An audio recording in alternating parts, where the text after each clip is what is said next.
Students, मैं हूं हेमंत कुमार और आप देख रहे हैं मैग्मा साइंस क्लासेस। ये है मेरा चैनल का नाम। तो जैसे कि जानते हैं कि पूरी दुनिया कोरोना कोविड-19 संक्रमण से पीड़ित है और वो पीड़ा दुनिया से चल कर के सीधे भारत आ चुका है और भारत भी लॉकडाउन का स्थिति में है। जैसे कि आप लोग जानते हैं कि पूरी भारत लॉकडाउन का स्थिति में, और जब लॉकडाउन का स्थिति में है तो कोचिंग संस्थान पूरी तरह से बंद है। और जब कोचिंग संस्थान पूरी तरह से बंद है तो हमारी पढ़ाई बाधित होने जा रहा है।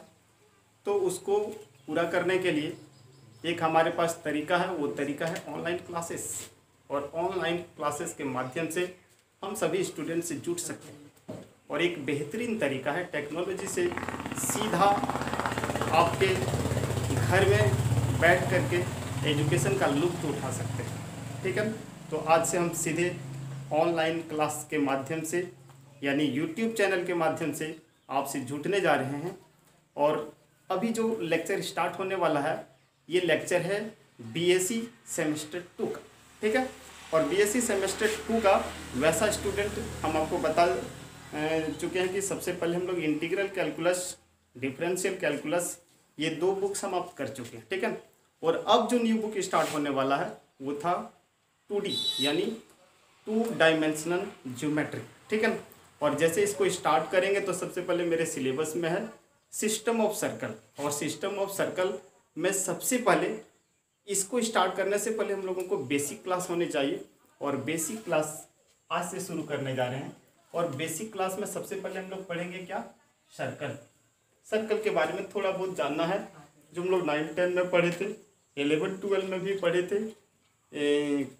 General equation of circle, standard equation of circle, तो इन सारी चीज़ों को थोड़ा थोड़ा याद दिला देंगे, क्योंकि आप लोग पहले से जानते हैं। तो याद दिला देने के बाद होगा कि सारी कमजोरी जो है वो दूर हो जाएगा। सबसे पहले स्टार्ट करते हैं हम लोग स्टैंडर्ड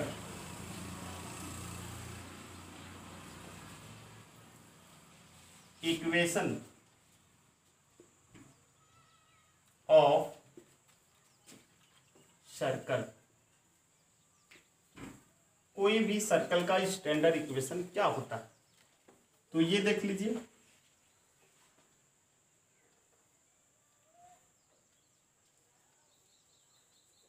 ये क्या है, एक सर्कल है।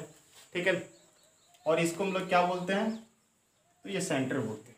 ठीक है, और ये क्या है, ये सर्कल का सरकमफेरेंस।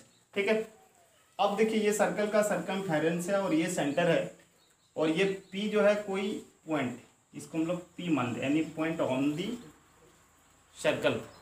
और इसका कोऑर्डिनेट को हम लोग क्या बोल देते हैं, x और y।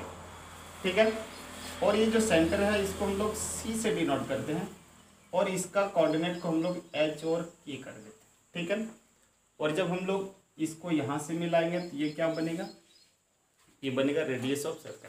ठीक है, एक बार फिर से बताते हैं, ये कोई सर्कल है, C जो है उसका सेंटर है, सेंटर को हम लोग क्या माने हैं, H और K माने, और ये P क्या है, पासिंग थ्रू द पॉइंट, और इसको हम लोग क्या बोलते हैं, X और Y बोलते हैं। ठीक है, और ये जो CP जो हो गया, ये CP क्या हो, रेडियस ऑफ सर्कल। ठीक है, तो स्टैंडर्ड इक्वेशन ऑफ सर्कल क्या होता है, हम लोग बहुत पहले 11th में पढ़ चुके हैं।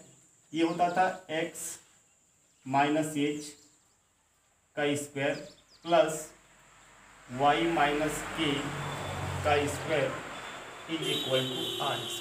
ये क्या था, standard equation of circle.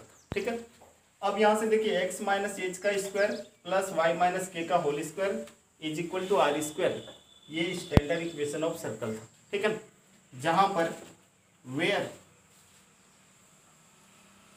Its centre,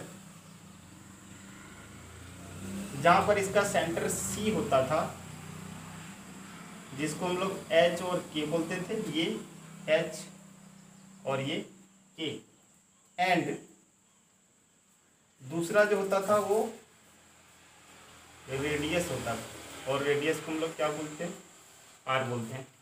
थोड़ा देखिए इसका प्रूफ हम लोग 11th में पढ़ा चुके हैं, लेकिन यहाँ पर भी जानना है। तो ये देखिए C पॉइंट H के है और P जो है वो XY है, तो बाय डिस्टेंस फार्मूला का यूज करेंगे तो C P is equal to क्या होगा, अंडर रूट क्या हो जाएगा, एक्स माइनस एच का square plus Y minus K का स्क्वायर। और ये सी पी के जगह पर किसको रख देंगे, आर को रखेंगे। और इस रूट को जैसे हटाते हैं तो ये कन्वर्ट हो जाएगा स्क्वायर में, यानी हमको ये चीज़ मिलेगा। और ये जो मिलेगा इसको हम लोग क्या बोलेंगे, standard equation of circle. Clear, यहाँ तक तो किन्हीं को प्रॉब्लम नहीं आना चाहिए। और एक चीज़ मैं बार बार आपको बता देना चाहता हूँ कि जब भी आप मैथमेटिक्स पढ़ते हैं तो आपके सामने बुक होनी चाहिए। और जब तक आपके सामने बुक नहीं होगी तो होगा कि आपका पढ़ाई अधूरा रह जाएगा। जैसे आप युद्ध भूमि में युद्ध करने जाते हैं तो आपके पास हथियार होना ज़रूरी है, और वो हथियार यदि नहीं होगा आपके पास तो आप युद्ध में हार जाओगे। सेम कंडीशन है मैथमेटिक्स के साथ, ठीक है। अब यहाँ से देखिए दूसरा जो हम लोग पढ़ेंगे इसी में से देखिए, अब होता कि ये एच और के ये था क्या, सेंटर। अब थोड़ा देर के लिए ये सेंटर 0 0 हो जाता है। मान लेते हैं ये 0 हो जाएगा, ये भी 0 होगा। उस परिस्थिति में क्या होगा, एच के जगह पर 0 डाल देंगे, के जगह पर 0 डाल देंगे, तो एक नया इक्वेशन मिलेगा हम लोगों को, X square plus Y square. एक बार फिर से इसके जगह पर जैसे ही 0 डालेंगे तो क्या बचेगा मेरे पास, x बचेगा। और x का जब स्क्वायर करेंगे तो x स्क्वायर होगा। सेम के जगह पर जब 0 डाल देंगे तो हमारे पास क्या बचेगा, y बचेगा। और यहाँ पर स्क्वायर है तो वाई स्क्वायर हो गया, और ये आर स्क्वायर। यानी क्लियर, आपसे यदि पूछा जाए क्या ये सर्कल का इक्वेशन है तो एकदम आप 100% कॉन्फिडेंस के साथ बोलिए कि हाँ ये सर्कल है, लेकिन इसका सेंटर जो होगा वो 0 0 होगा और रेडियस जो होगा वो क्या होगा, आर।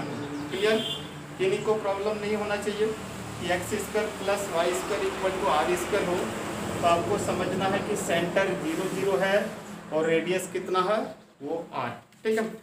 अब तीसरी जो होता है वो होता है जनरल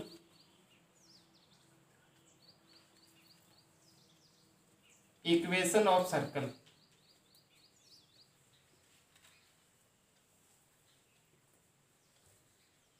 सर्कल का जनरल इक्वेशन क्या होता है, जनरल इक्वेशन तो हम लोग 11th में भली भांति पढ़े थे।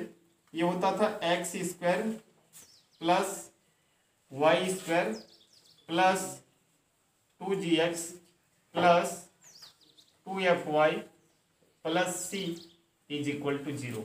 एक बार फिर से बताते हैं, जनरल इक्वेशन ऑफ सर्कल क्या होता था, X square plus Y square plus 2gx plus 2fy plus c is equal to 0।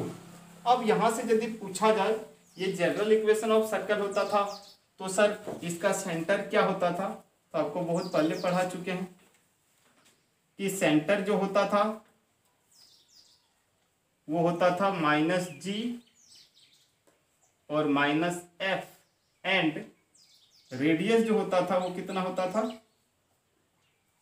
वो होता था under root g square plus f square minus c। एक बार फिर से देखा करेंगे आप लोग, general equation of circle, general equation of circle क्या होता है, X square plus Y square plus 2gx plus 2fy plus c equal to 0।